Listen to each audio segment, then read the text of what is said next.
Good morning, everyone. Welcome to Friday. This is Nathan Lindorf with the Rational Independent. Today we go to sunny Florida for some silliness in local news. We have an article from WFLA News 8, going to the local news. I like it. And this is an article entitled, Florida Bill Would Require Bloggers Who Write About the Governor to Register with the State. Kind of an odd idea, but it is Florida. They kind of have some strangeness going on.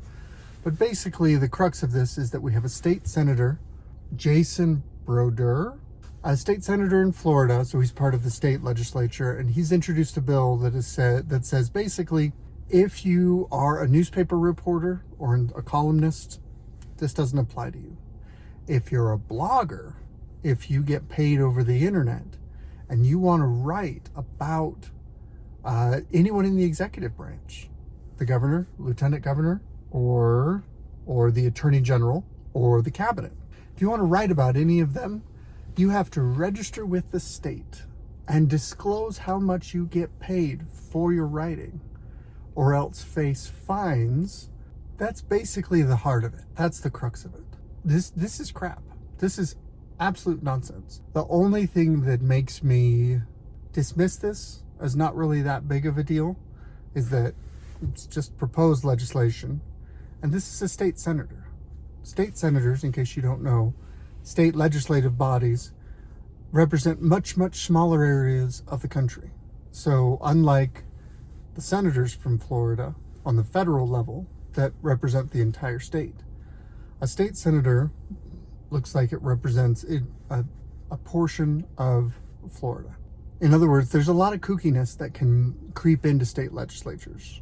That's okay, because these are supposed to be laboratories of democracy. That's what federalism is that we want to have the opportunity to experiment with different ways of living, and that you can have the opportunity to seek out a local culture that fits your own personal values. So today's Reddit Rant's going to be pretty short, because this article is actually written pretty well. It's pretty clear what it's expressing, and it honestly doesn't even push much in the way of an agenda with the reporting. So props to the reporter. On the flip side, the actual content of the legislation, I can't see any justification for this. This infringes on the freedom of the press. This creates stratification in society by increasing essentially a form of credentialism, because you're basically saying that to be a real blogger, to be to be taken seriously, you need to register with the state. The financial disclosure requirement is weird. Why would that? Where's the justification for this?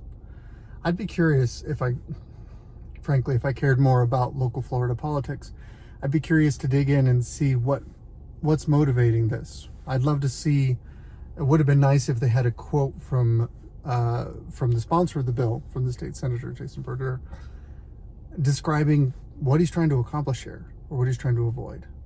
This seems like a solution in search of a problem.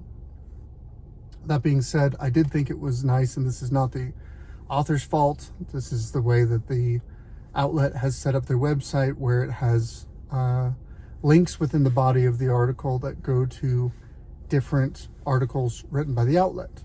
Encourages a reader to redirect and stay within the website. Totally fine. But it does show that the outlet as a whole might have some challenges as far as bias. And so we'll just touch on this real briefly and go from there.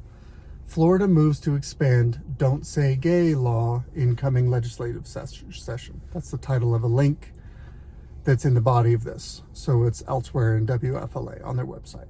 And I know right off that this is a biased article, because Don't Say Gay is the narrative version of the Florida law. It's nowhere in the body of the law. It doesn't really apply to this controversial law. It is an unfair representation of it, but it is a popular way among those who echo leftist talking points. That's the way they describe this. That's the drum that they're beating. They do that because they want to make it seem discriminatory. They want to make it seem bad. When in reality, what the law says is that sexual content in the educational space is not appropriate for children that are young. I believe the law says 3rd grade and under, 8 years old, give or take, or younger. That you, as a teacher, are not allowed to discuss sexual content with kindergarten through 3rd grade. Guess what? The way the law is written, that applies equally to straight sex, to heterosexuality, as it does to homosexuality or anything else. It's about the appropriate content presented to young children. It's not about discriminating against a particular viewpoint or ideology or preference, whatever word you want to use. But if you frame it as, don't say gay, well then clearly they must just hate gay people. Anytime I see that, it's one of those things that's like, ping, oh, here's someone who's either willing to embrace the bias or unwilling to do the research and see what's underneath. So that's today's Reddit Rant. Have a wonderful day.